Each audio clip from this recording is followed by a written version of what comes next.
दोस्तों नमस्कार, आप सभी का स्वागत है हमारे यूट्यूब चैनल में। आज हम बात करेंगे एचसीएस की जो आपकी एग्जाम डेट आई हुई है फरवरी और मार्च में, उसके लिए आपकी सबसे बेहतरीन रणनीति क्या रहनी चाहिए एग्जाम क्रैक करने के लिए। 85 डेज आपके पास बचे हुए हैं। इसमें वीडियो में हम सब चीज़ों में बात करेंगे। एक तो आपकी एग्जाम डेट है जो फरवरी और मार्च में है, प्री और मेंस की। उसके बाद एग्जाम पैटर्न क्या है एचसीएस का, ठीक है, प्री का और मेंस का, ठीक है जी। उसके आगे आपकी टाइम मैनेजमेंट क्या रहना चाहिए 85 डेज का, और अकॉर्डिंग टू किस चीज़ को कितना कितना आपको टाइम देना है। फिर आपको पढ़ना क्या है, एनसीईआरटी कौन कौन सी फॉलो करनी है, कौन कौन से चैप्टर हैं आपके, और बुक्स कौन सी आपको फॉलो करनी है, क्वेश्चन बैंक कौन कौन से लगाने हैं, सी सेट, सब चीज़ों पर डिटेल में बात करेंगे, ठीक है। यकीन मानिए अगर आप इस टारगेट को 90% फॉलो कर लेते हैं तो आपके सिलेक्शन को कोई नहीं रोक सकता, क्योंकि हम जो भी टारगेट बनाते हैं 100% किसी का भी नहीं फॉलो हो पाता। अगर हम 90% मैं खुद भी इसे फॉलो कर लूंगा तो सिलेक्शन कोई नहीं रोक सकता इसमें, ठीक है। दो दो चीज़ें मैंने आपको इसमें बताई हैं, अगर आप इसे फॉलो कर लेंगे तो आपका अब की बार बेड़ा पार हो जाएगा एचसीएस का, ठीक है। तो डिटेल में बात करेंगे। और एक और बात बता दूं, मैं आपको वही क्वेश्चन दोबारा से मत पूछना जो मैं वीडियो में बता दूं, वीडियो लास्ट तक जरूर देख लेना डिटेल में। तो पहले हम बात करें एग्जाम डेट की। आपकी जो एग्जाम डेट आई है प्री की, आपकी एग्जाम डेट है 11 फरवरी 2024 की, ठीक है। इसमें आपके पास बचे 87 डेज हैं। वैसे तो 85 डेज मैंने लेकर के चल रहा हूँ क्योंकि एक दो दिन वैसे भी खराब हो जाता है। उसके बाद आपकी मेंस की डेट है। मेंस में आपकी जो एग्जाम डेट है फरवरी में, सॉरी मार्च, 30 मार्च और 31 मार्च, इनके बीच में जो आपका समय बचता है वो आपका बचता है कि 46 के आसपास आपके पास दिन बचते हैं। तो मेंस की आपको साथ साथ में तैयारी करनी पड़ेगी। ऐसा नहीं होगा कि इसके बाद आप मेंस की तैयारी शुरू करें, क्योंकि टाइम बहुत कम है, ठीक है। तो साथ साथ में हम तैयारी लेकर के शुरू करनी पड़ेगी आपको। तो डिटेल में मैं चीज़ें आपको बता देता हूँ। पहले पैटर्न की बात कर लेते हैं। जो एचसीएस का एग्जाम पैटर्न है, जिन बच्चों को नहीं पता दोबारा से सुन लेना एक बार। प्री का है जो जिसमें आपके दो पेपर होते हैं। पहला फर्स्ट पेपर आपका जनरल स्टडी का, 100 ही क्वेश्चन आएंगे, 100 ही मार्क्स का है। इसी के आधार पे आपकी मेरिट बनेगी, ठीक है। और जो कट ऑफ की जो बच्चे बात करते हैं, हमें 60 प्लस लेकर के चलना है, मान करके चलना है जो कट ऑफ है, ठीक है जी। सेकंड पेपर है जो आपका वो सी सेट का है, ठीक है। ये क्वालिफाइंग पेपर है, 33% आपको इसमें चाहिए। अब मैं आपको इसकी डिटेल में बता देता हूँ। इसमें मल्टीपल चॉइस क्वेश्चन होंगे आपके, ठीक है। 4 ऑप्शन आपको मिलेंगे, 5 ऑप्शन, फिफ्थ ऑप्शन भी है। पेपर हिंदी इंग्लिश दोनों में आएगा। नेगेटिव मार्किंग आपकी 1/4 है, यानी कि अगर आपके 4 क्वेश्चन गलत हो जाते हैं तो आपका एक क्वेश्चन कट हो जाएगा। यही चीज आपकी फिफ्थ ऑप्शन पे है। अगर आप फिफ्थ ऑप्शन नहीं भरते और क्वेश्चन भी अटेम्प्ट नहीं करते, ठीक है, तो तब भी आपकी 1/4 नेगेटिव मार्किंग है। और एक और कंडीशन इस बार एचपीएससी ने बताई थी कि अगर आप 10 से ज्यादा क्वेश्चन भी अटेम्प्ट नहीं करते और खाली छोड़ाते, फिफ्थ ऑप्शन नहीं भरते, तो आपका पेपर कैंसिल हो जाएगा। यानी कि 100 में से अगर 10 क्वेश्चन आप ऐसे ही छोड़ाते हैं, क्वेश्चन आप कितने भी छोड़ सकते हैं, लेकिन आपको फिफ्थ ऑप्शन उसके लिए भरना पड़ेगा। अगर आप फिफ्थ ऑप्शन भी नहीं भरते, क्वेश्चन भी नहीं करते, तो आपका पेपर कैंसिल हो जाए। तो ये चीज का थोड़ा सा ध्यान रखना है। तो सेकंड पेपर मैं दोबारा से बता दूं, क्वालिफाइंग पेपर है। फर्स्ट पेपर के आधार पे ही आपकी मेरिट बनेगी। तो जीएस की तैयारी आपको अच्छे से करनी है। अब आगे हम बात करें तो मेंस है जो आपका, मेंस में आपके 4 पेपर हैं अभी तक, ठीक है। जो फर्स्ट पेपर है हिंदी का कंपलसरी पेपर है, 100 नंबर का है। सेकंड पेपर है इंग्लिश का कंपलसरी पेपर, 100 नंबर का है।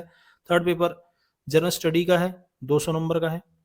फोर्थ पेपर है जो ऑप्शनल का है, 200 नंबर का। अब जो मैं प्री मेंस की बात कर रहा हूं तो ऑप्शनल भी आपको साथ साथ में पढ़ना पड़ेगा। जो आपके पास 45 डेज बाद में बचेंगे उसमें आप हिंदी और इंग्लिश की तैयारी कर सकते हैं, ठीक है। जनरल स्टडी हमारा हो ही जाएगा साथ साथ में प्री और मेंस के लिए। ऑप्शनल आपको साथ में पढ़ना पड़ेगा। ऑप्शनल पे मैं एक वीडियो आपको कल डाल दूंगा, आपको सबसे बेस्ट ऑप्शन आपके लिए क्या रहेगा, ठीक है, उसके अकॉर्डिंग, क्योंकि साथ में आपको तैयारी करनी पड़ेगी। नोटिफिकेशन आएगा उसमें भी आपको ऑप्शनल चूज करके भरना पड़ेगा, ठीक है जी।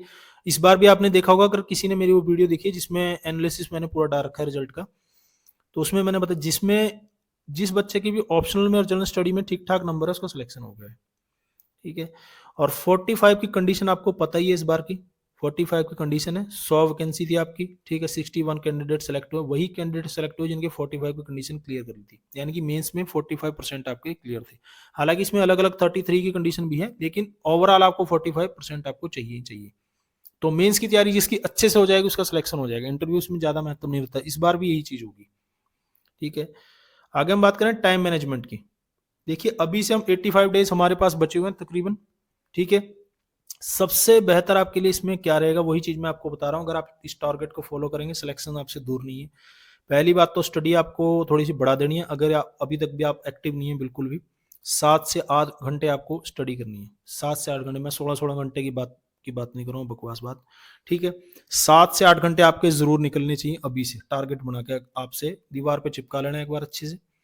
अभी जो आपके पास आगे के 15 दिन है, ठीक है, आज से स्टार्ट कर दें तो अभी जो आपके पास 15 दिन आपको सिर्फ और सिर्फ एनसीईआरटी पढ़नी है, सिर्फ और सिर्फ एनसीईआरटी, ना कोई और चीज पढ़नी है। ठीक है, कोई रेफरेंस बुक नहीं पढ़नी, कोई आपको सीसेट के लिए नहीं, कुछ नहीं करना, सिर्फ एनसीईआरटी पढ़नी है। ये एनसीईआरटी इसलिए बता रहा हूं मैं, एनसीईआरटी आपको बताऊंगा आगे कि कौन कौन सी पढ़नी है। 15 दिन में आप एनसीईआरटी रिवीजन भी कर सकते हो, 2 बार अच्छे से पढ़ सकते हो अगर आप टाइम बांध के, क्योंकि जो आपके प्री अगर आपने देखा होगा एचएस का जो प्री है तो एनसीईआरटी बेस्ड क्वेश्चन है। ठीक है, एनसीईआरटी बेस्ड क्वेश्चन है, और मेंस में तो आपको लिखने में आपको पता ही है एनसीईआरटी के अकॉर्डिंग अगर आप आंसर राइटिंग करते हैं तो सबसे ज्यादा नंबर आपको मिलते ही। तो एनसीईआरटी मस्ट है आपके लिए इसमें।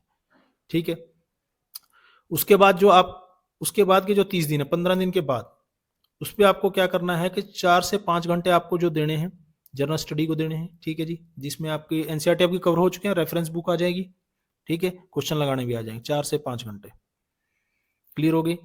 ऑप्शनल सब्जेक्ट को आपको देने हैं 2 घंटे, ऑप्शनल सब्जेक्ट साथ में लेके चलना पड़ेगा। सी सेट को देने हैं 1 से 2 घंटे। अच्छा, जिन बच्चों का ऑप्शनल पहले से तैयार रहे, पढ़ रखा है अच्छे से, कोई दिक्कत नहीं है, सी सेट में प्रॉब्लम है तो ऐसे कर लेना, इस पे ज़्यादा टाइम दे देना और ऑप्शनल सब्जेक्ट पे कम टाइम दे देना।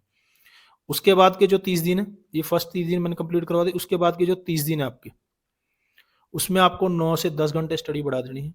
9 से 10 घंटे मतलब कर देनी है, 1-2 घंटा और आगे लेके जाना है। जर्नल स्टडी पे आपको फोकस करना है 6 घंटे, इससे ज़्यादा भी दे सकता है कोई बच्चा तो अच्छी बात है। सी सेट पे आपको 2 से 3 घंटे जरूर देने पड़ेंगे। क्वालिफाइंग जरूर है, लेकिन आप क्वेश्चन ठीक ठाक पूछे जाते हैं इसमें भी।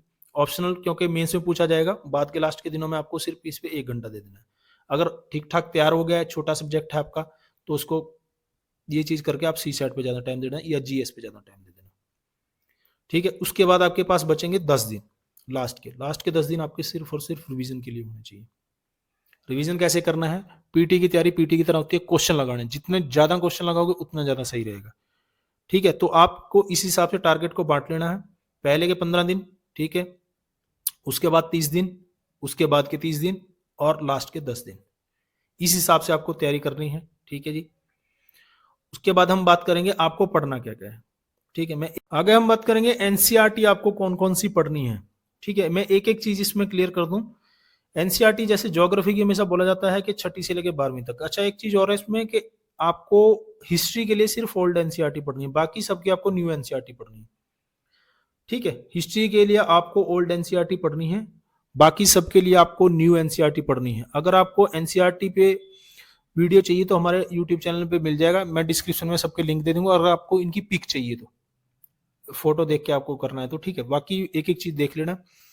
इसमें क्या करना है, आपको 12वीं की एनसीईआरटी नहीं पढ़नी है भाई, 12वीं की एनसीईआरटी नहीं पढ़नी है बिल्कुल भी। आपको 6ठी से लेके 11वीं तक की एनसीईआरटी पढ़नी है। अगर किसी बच्चे के पास टाइम है तो पढ़ सकता है, पहले से पढ़ रखी है तो पढ़ सकता है, मेंस में थोड़ी बहुत काम आएगी, वैसे काम नहीं आएगी। 6ठी से लेके 11वीं तक की एनसीईआरटी आपको पढ़नी है। उसमें भी आपको क्या करना है, अगर आपने एक बार पढ़ ली या पहले से आपने पढ़ रखी है तो आपको 9th 10th और 11th की एनसीईआरटी फोकस करनी है। ये 3 एनसीईआरटी बहुत इंपॉर्टेंट है, इसमें वही चीजें रिपीट होती हैं। ठीक है जी, ये 3 एनसीईआरटी पे आपको फोकस करना है। किसी बच्चे ने अगर नहीं पढ़ रखी तो 6ठी से शुरू कर सकता है। ज्योग्राफी की एनसीईआरटी ही ज्यादा है। हिस्ट्री की आपको ओल्ड एनसीईआरटी पढ़नी है 11वीं 12वीं की, सिर्फ 3 एनसीईआरटी है। एक एंशिएंट की है, एक मेडवल की है और एक मॉडर्न की है। सिर्फ 3 एनसीईआरटी है। ठीक है, ओल्ड एनसीईआरटी है। अगर आपको ओल्ड एनसीईआरटी नहीं मिलती तो उनकी फोटोकॉपी मिल जाती है। उसके बाद है पॉलिटी। पॉलिटी की आपको क्या करना है, सिर्फ एक एनसीईआरटी पढ़नी है, 11 क्लास की एनसीईआरटी है, Indian constitution at work, Bharat का संविधान सिद्धांत और व्यवहार, भारत का संविधान सिद्धांत और व्यवहार हिंदी में। ठीक है, पॉलिटी की वैसे तो बहुत सी एनसीईआरटी है, लेकिन आपको सिर्फ एक एनसीईआरटी पढ़नी है अच्छी, इसके लिए फालतू की एनसीईआरटी आपको नहीं पढ़नी। उसके बाद है इकोनॉमी। इकोनॉमी के लिए भी आपको 11वीं क्लास की एक एनसीईआरटी पढ़नी है, इंडियन इकोनॉमिक डेवलपमेंट। ठीक है, इंडियन इकोनॉमिक डेवलपमेंट, ये चीज ये एनसीईआरटी आपको पढ़नी है। ठीक है जी, भारतीय अर्थव्यवस्था का विकास, भारतीय अर्थव्यवस्था का विकास 11वीं क्लास की एनसीईआरटी है। ठीक है, इन पे आपको साइंस की एनसीईआरटी मैं इसलिए नहीं बता रहा भाई, कोई बच्चा अगर पहले से फॉलो कर रहा है तो पढ़ सकता है। ठीक है, हालांकि साइंस बेस्ड क्वेश्चन पूछे जाते हैं, लेकिन साइंस की एनसीईआरटी बहुत लेंथी है कि फिर एनसीईआरटी में रह जाएगा बच्चा। तो साइंस की एनसीईआरटी अगर पहले से कोई फॉलो कर रहा है तो पढ़ सकता है, 9th 10th की पढ़ सकता है, 11th की अगर टाइम है तो बायो वाली 12वीं, क्योंकि बहुत मोटी हो जाती है ये। पहले से फॉलो कर रहे हो तो पढ़ सकते हो, अगर नहीं पहले से फॉलो कर रहे हो शुरुआत करो तो मत पढ़ना, इसके बिना भी काम चल जाएगा। तो ये आपको 15 दिन में ये कंप्लीट करनी है। 2 बार रिवीजन हो जाएगा तो बहुत अच्छा है। इंपॉर्टेंट चीजें इसमें नोट कर लेना। उसके बाद है रेफरेंस बुक है आपकी। बुक्स कौन सी पढ़नी है? ज्योग्राफी के लिए आपको पढ़नी है सिर्फ और सिर्फ महेश कुमार बर्णवाल की बुक है, ठीक है। Mahesh Kumar Barnwal Orient black swan का एटलस है। ये एटलस मैपिंग के लिए है। ज्योग्राफी की तैयारी मैपिंग के साथ होती है, बिना मैपिंग के नहीं होता। दीवार पे अपने नक्शे वगैरह चिपका लेना अच्छे से, उनको मतलब पोत देना पूरी तरह से ढंग से, ठीक है। तो ये ज्योग्राफी के लिए महेश कुमार बर्णवाल। एनसीईआरटी आप पहले पढ़ चुके होंगे। अच्छा, हरियाणा में क्या है कि इन्वायरमेंट के क्वेश्चन बहुत कम पूछे जाते हैं, तो वो ज्योग्राफी की जो एनसीईआरटी आप पढ़ोगे उसी से कंप्लीट हो जाएंगे। इन्वायरमेंट के लिए अलग से आपको कुछ नहीं पढ़ना, प्रीवियस ईयर पेपर उठा के आप देख सकते हो।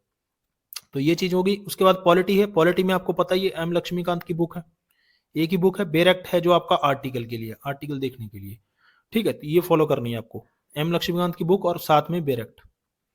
उसके बाद है आपकी हिस्ट्री। हिस्ट्री में आपको क्या करना है कि हिस्ट्री में स्पेक्ट्रम की बुक है। स्पेक्ट्रम की जो बुक है वो आपको मॉडर्न फैक्ट के लिए पढ़नी है, ठीक है।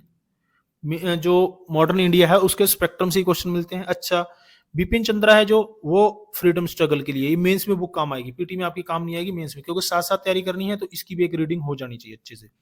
उसके बाद लूसेंट है। लूसेंट मैंने इसलिए रखा, जो प्री मेडवल है वो आपको कहीं भी नहीं मिलता, वो लूसेंट में ही आपको मिलता है, जिसमें चौल, चालुक्य, पाल वंश, गुज्जर प्रतिहार वंश, ठीक है, राष्ट्रकूट वंश, ये सारे के सारे आपको मिल जाएंगे लूसेंट से। और अगर आपको एंशिएंट के और मेडवल के कुछ आंकड़े देखना चाहते हो लूसेंट से देख सकते हो। फिर है नितिन सिंघानिया की बुक है। नितिन सिंघानिया की बुक है आर्ट एंड कल्चर की। सिलेक्टिव टॉपिक पढ़ने हैं इसके, सारी बुक नहीं पढ़नी, ठीक है। सिलेक्टिव टॉपिक मैं आपको बता दूंगा नितिन सिंघानिया की बुक के, तो इसके सिलेक्टिव टॉपिक आपको पढ़ने हैं। तो इससे सिलेक्टिव चीजें छांट के करनी है, बुक देख के मत डर जाना, ठीक है जी। उसके बाद है इकोनॉमी। इकोनॉमी में आपको रमेश सिंह है कॉन्सेप्ट के लिए, रेफरेंस बुक है, टीएमएच की बुक आती है, टाटा मैगरा की बुक है। फिर है प्रतियोगिता दर्पण आंकड़ों के लिए, प्रतियोगिता दर्पण एडिशनल, जो प्रतियोगिता दर्पण का अतिरिक्त आंक आता है इकोनॉमी वाला, इसमें आपको बजट में मिल जाएगा, ठीक है। 2024 ये जो 2023 तक का, अभी तक का पिछले का मिलेगा क्योंकि फरवरी में आपका एग्जाम है, ठीक है जी। आर्थिक समीक्षा भी आपको मिल जाएगी, और जो योजनाएं वगैरह हैं, जितनी भी योजनाएं वगैरह हैं गवर्नमेंट की, वो सारी की सारी आपको इसमें मिल जाती है अच्छे से, हो गया। उसके बाद है साइंस। साइंस की एनसीईआरटी मैंने आपको नहीं बताई थी, ठीक है। किसी बच्चे ने फॉलो कर रहा तो अलग बात है। लूसेंट की जर्नल साइंस की जो बुक आती है, ठीक है, जीके वाली नहीं, जर्नल साइंस की जो आती है लूसेंट की, ठीक है, तो उससे आप कर सकते हो साइंस, इसमें सारी चीजें आपको मिल जाती हैं। अच्छा, एक दृष्टि की बुक भी आती है साइंस की, जर्नल साइंस की बात कर रहा हूं मैं यहाँ पर। कोई पहले से फॉलो कर रहा है तो वही कर सकता है, नहीं तो लूसेंट वाली मुझे सबसे बेस्ट लगी। साइंस टेक है। साइंस टेक दृष्टि की बुक आती है, साइंस टेक के लिए बता रहा हूं मैं। 2 बुक आती है इसकी, एक साइंस के लिए आती है, एक साइंस टेक के लिए भी आती है। साइंस टेक में दृष्टि की जो बुक आती है, क्विक बुक जिसको बोलते हैं, तो उससे आप कॉन्सेप्ट के लिए उसे देख सकते हो, नहीं तो करंट से आपका हो जाएगा साइंस टेक। करंट से बहुत चीजें आपकी कवर हो जाती है, बेसिक भी नहीं पता तो दृष्टि की बुक से आप देख सकते हो। फिर है आपका करंट अफेयर। करंट अफेयर की भाई टेलीग्राम पे मैं पीडीएफ डाल दूंगा पूरी की पूरी, क्वेश्चन आपको जिस हिसाब से आते हैं तो देख लेना। अगर कोई वैसे ही 6 महीने की, पिछले 6 महीने का मिल जाए आपको, कहीं से 1 साल का मिल जाए, घटना चक्कर का मिल जाए, या किसी और मैगजीन का मिल जाए, या कोचिंग सेंटर विपिन वगैरह का आपको मिल जाए, तो आप देख सकते हो, ठीक है। लेकिन इतना लेंथी मत जाना, क्योंकि क्वेश्चन बहुत कम पूछे जाते हैं, इतने ज्यादा क्वेश्चन करंट से नहीं पूछे जा रहे। बाकी पीडीएफ तो मैं डालूंगा सिलेक्टिव सिलेक्टिव चीजों की, मेंस के लिए आपको चाहिए तो आप देख सकते हो, कोई भी घटना चक्कर का ले लो, दृष्टि का बहुत ज्यादा लेंथी हो जाता है, ठीक है, और किसी कोचिंग के नोट्स वगैरह आपको मिल जाए तो देख सकते हो। उसके बाद है हरियाणा। हरियाणा में है अरिहंत पब्लिकेशन की बुक है। इसके भी सिलेक्टिव टॉपिक पढ़ने, क्योंकि हरियाणा के क्वेश्चन बहुत कम आते हैं भाई। सिलेक्टिव टॉपिक मैं आपको बता दूंगा, क्योंकि पिछली बार भी 3 क्वेश्चन आए थे, उससे पहले 4 क्वेश्चन आए थे, तो कोई मतलब नहीं बनता इतनी सब चीजों को पढ़ने का, ठीक है जी। उसके बाद है आपके हरियाणा सॉरी एचएस के जो प्रीवियस ईयर पेपर हैं वो आपको टेलीग्राम पे सारे मिल जाएंगे। पीटी के तो सभी के सभी डाले हुए हैं, मेंस के कोई सब्जेक्ट के, जीएस के डाले हुए हैं, ठीक है। इंग्लिश का मिल जाएगा, हिंदी का मिल जाएगा, और ऑप्शनल सब्जेक्ट के भी आपको मिल जाएगा। कुछ एक सब्जेक्ट के रह रहे हैं वो मैं डाल दूंगा, ठीक है। तो प्रीवियस ईयर पेपर जितने भी होंगे हरियाणा के लगाने हैं। और घटना चक्कर क्वेश्चन बैंक तो मैं हर बार बताता हूँ, ये आपको लगाने, जितने क्वेश्चन लग जाएंगे पीटी के लिए उतना ज्यादा सही रहेगा। टॉपिक उठाना है, उसके बाद अपना उसके क्वेश्चन लगाने हैं। उसके बाद है एचसीएस का जो सी सेट है। सी सेट में आपको क्या करना है, एक तो जो प्रीवियस ईयर पेपर है, एचसीएस के जो प्रीवियस ईयर पेपर है, आपने देखा होगा पिछली बार 32 से, उसी दिन मैंने वीडियो बनाया था, 32-38 जो भी क्वेश्चन है, इतने आपके क्वेश्चन रिपीट हुए थे। तो प्रीवियस ईयर पेपर आपको सी सेट वाला कोई भी नहीं छोड़ना, एचसीएस का। अदर स्टेट के सी सेट के पेपर भी आप लगा सकते हो, एचसीएस का तो कोई छोड़ना ही नहीं है। सबसे पहले आपको क्या करना है, जो टॉपिक मैंने आपको बता रखे हैं, अदर वीडियो मैंने बता रखे हैं, मैथ के भी बता रखे हैं, रीजनिंग के बता रहे हैं, जीएस के भी सब टॉपिक मैंने आपको बताया कहाँ कहाँ से क्वेश्चन पूछे जाते हैं। वो वीडियो जाके आप मेरे यूट्यूब चैनल पे देख सकते हो। तो मैथ के जो टॉपिक मैंने बताए हैं वो RS अग्रवाल में सारे आपको मिल जाएंगे। एक एक चैप्टर अभी से एक एक घंटा देना शुरू करोगे, ऊपर मैंने आपको टाइम मैनेजमेंट बताई दिया, एक टॉपिक आप कर सकते हो एक दिन में अच्छे से। उसके बाद आपको क्या करना है, रीजनिंग के टॉपिक लगाने हैं। ऐसी रीजनिंग के लिए मैंने कोई बुक नहीं बताई थी, अगर कोई बुक पहले से आप फॉलो कर रहे हो या कहीं से आपको मिल जाते हैं, तो जो टॉपिक मैंने आपको बता रखे हैं अगर उस बुक में मिल जाएंगे तो आप एक एक टॉपिक रीजनिंग का बाद में लगा लेना। मैथ के टॉपिक, रीजनिंग के टॉपिक, नहीं तो प्रीवियस ईयर पेपर से आपको मिल जाते हैं क्वेश्चन। फिर है पैसेज हैं जो, ये भी प्रैक्टिस से आएंगे, हिंदी इंग्लिश के जो पैसेज है। ठीक है, हिंदी इंग्लिश, हिंदी के तो आप कर ही लोगे, इंग्लिश के जो पैसेज हैं, जो इंग्लिश की मैंने बुक बता रखे हैं, जैसे रैन मार्टिन की जो मेंस के लिए आती है। ठीक है, तो रैन मार्टिन की बुक आप या किसी और की बुक देख सकते हो, वो वीडियो मैंने बना रखा है, उसमें देख लेना अपना। प्रैक्टिस की ये पैसेज प्रैक्टिस से आएंगे, या प्रीवियस ईयर पेपर से सेट से लगा सकते हो अगर इंग्लिश ठीक ठाक है तो। फिर है डिसीजन मेकिंग, ये भी सारे के सारे प्रैक्टिस से ही आएंगे, इसमें कुछ अलग नहीं है सी सेट में। बस क्योंकि जो आपका मैथ है और रीजनिंग है, मैथ और रीजनिंग मिला करके 50+ चला जाता है। और प्रीवियस ईयर पेपर अगर आप लगा लोगे तो उसमें सारी चीजें आपकी साथ साथ में हो जाएंगी। क्लियर होगी चीजें, पैसेज से आपको ये भी प्रैक्टिस हो जाएगा आपका, बाकी ये चीजें आपकी करने लायक है। इन सबसे आपका सी सेट तकरीबन तकरीबन निकलेगा। हालांकि सी सेट पे अगर डिटेल में वीडियो देखनी है तो आप देख सकते हो। तो ये है भाई 85 डेज की आपकी रणनीति। अगर कोई क्वेश्चन हो, कोई डाउट हो किसी तरह का, फिर भी आप पूछ सकते हो, ऑप्शनल पे आपको वीडियो मिल जाएगा डिटेल में। ठीक है, ज्यादा फोकस आपका जीएस पे रहना चाहिए, जीएस की आपको अच्छे से तैयारी करनी है। ऐसा नहीं है कि जो बच्चे शुरुआत कर रहे हैं उनका कुछ नहीं होगा, ऐसा बिल्कुल भी नहीं है। अगर आप ये टारगेट फॉलो कर लेते हो, ये 90% भी अगर आप फॉलो करते हो तो आपका सिलेक्शन पक्का हो जाएगा इसमें। फिर भी आपका कोई डाउट है, किसी तरह का कोई क्वेश्चन है दिमाग में, तो कमेंट बॉक्स में जरूर लिखना, उसका मैं रिप्लाई करूंगा। देखने और सुनने के लिए धन्यवाद। जय हिंद, जय भारत, वंदे मातरम।